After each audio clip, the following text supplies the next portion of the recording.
Recently, Kelly Ripa and Mark Consuelos broadcast their talk show from a completely different location. Earlier this week, viewers viewed live with Kelly and Mark's new location. Since then, the rationale for the significant decision has emerged. In mid-April, fans witnessed live performances in Kelly and Mark's new residence. In one form or another, Live with Kelly and Mark has been a talk show since 1983. But Kelly Ripa didn't appear on the show until 2001. Mark Consuelos, her husband and former co-star on All My Children, joined in 2023. Fans have been watching the performance from its home in the Upper West Side of New York for about 30 years. Since then, though, the program has changed, and Kelly and Mark left the studio at the end of March 2025. The talk program now shoots in the Soho neighborhood of New York City at 7 Hudson Square. On April 14, 2025, viewers had the opportunity to see the new studio. The show had taped in a makeshift studio in the interim. Consuelos even broke down in tears during an Instagram video following their initial departure. "This is our last show here in this building," he revealed at the time.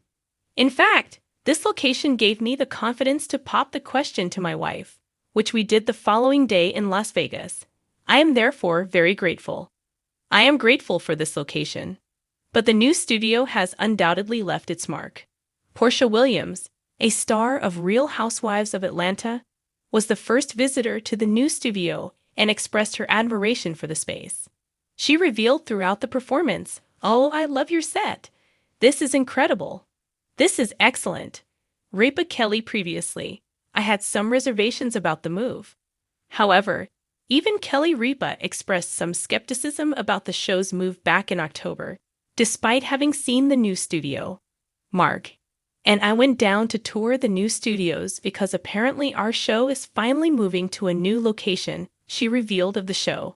"However, I don't think it will happen, and it won't happen for a while." But Mark reassured them at the time, no, it's happening. "I'll most likely remain here. I don't think it's occurring." Nevertheless, the true reason for the show's setting changes was revealed during the conversation. The show's filming location, Lincoln Square on ABC, has already been sold.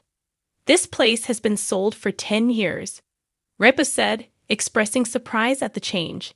Interestingly, according to Good Housekeeping, 7 Hudson Square is used for filming other shows besides Live with Kelly and Mark. The site has also been used for filming The View and The Tamron Hall Show since 2024 and early 2025, respectively. For over 3 decades, Lev has been the crown jewel of New York City's morning television. From Regis and Kathy Lee to Kelly and Mark, the show has always radiated a homespun charm, anchored in the familiar hum of Studio 7 at ABC's WABC-TV headquarters on the Upper West Side. But in 2025, something seismic happened, literally and metaphorically. Fans were stunned when Kelly Ripa opened the April 18th episode with a cryptic announcement. "So we've got some minor changes happening. Mainly, we had to pack up and leave the studio." Gasps filled the room. Mark Consuelos, ever the calm counterpart, chuckled. "Yeah, it's not because Kelly burned toast again or demanded 5 more makeup mirrors. We actually had to move. For real." But what really happened? Why would a studio so steeped in tradition and decades of glitter, glamour, and spontaneous dance-offs suddenly close its doors? Well, buckle in, because this isn't your average tale of a leaky roof or a bad Wi-Fi signal. In early February, staffers began to notice subtle tremors, not earthquakes, but strange, almost musical vibrations coming from beneath the studio floor. At first, producers chalked it up to aging infrastructure. After all, Studio 7 had been through everything: snowstorms, Super Bowl segments, and Seacrest's endless rotation of pocket squares. But then one morning, as Kelly was practicing a mock tap dance with Mark for their Throwback Thursday Broadway special, a thunderous crack rang out across the floor. "Did someone drop a light?" Mark asked, confused. "Nope," stage manager Gary whispered, pointing down. "The floor, it's literally opening." A jagged fracture had appeared beneath the area where the host desk typically sat. Cameras were shut off. Chairs were wheeled away. And just like that, a decades-old home of morning TV felt less like a studio and more like the set of a disaster movie.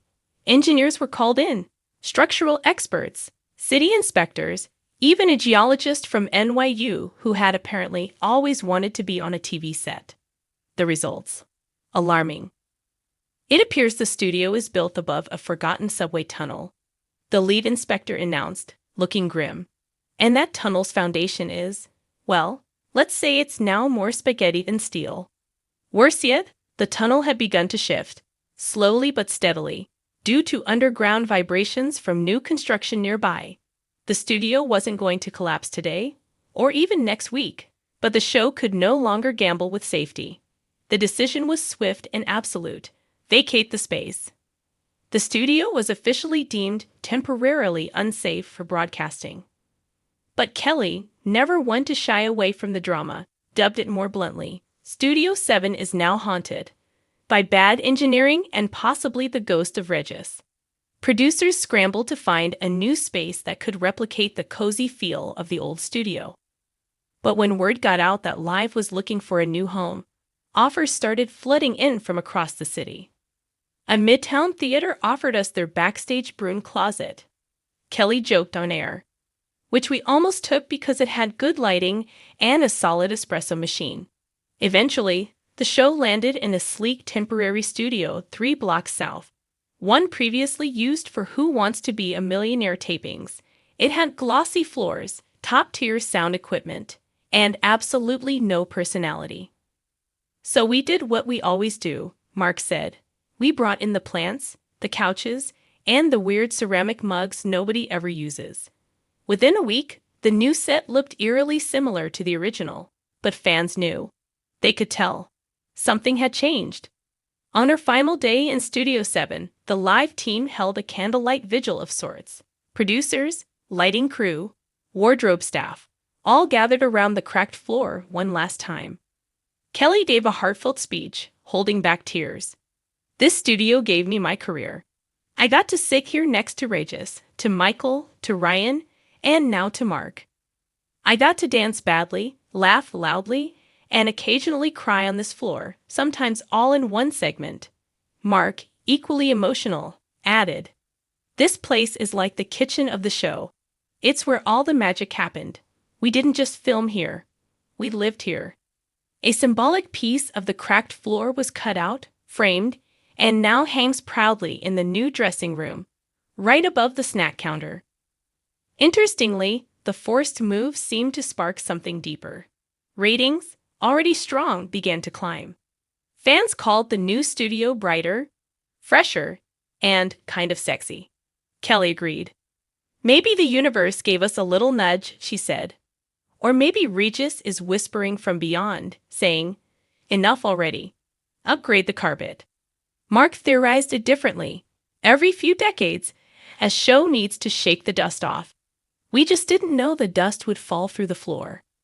While repairs on the old studio have begun, insiders say the original space may be permanently retired as a broadcasting set. There's talk of turning it into a live museum, complete with wax figures of co-hosts, looping highlight reels, and even a Spin the Wheel of Regret game based on past awkward interviews. Put me next to a hologram of myself crying over a ruined cake segment, Kelly joked. It'll be art. The real reason Live with Kelly and Mark had to move wasn't just about a crack in the floor.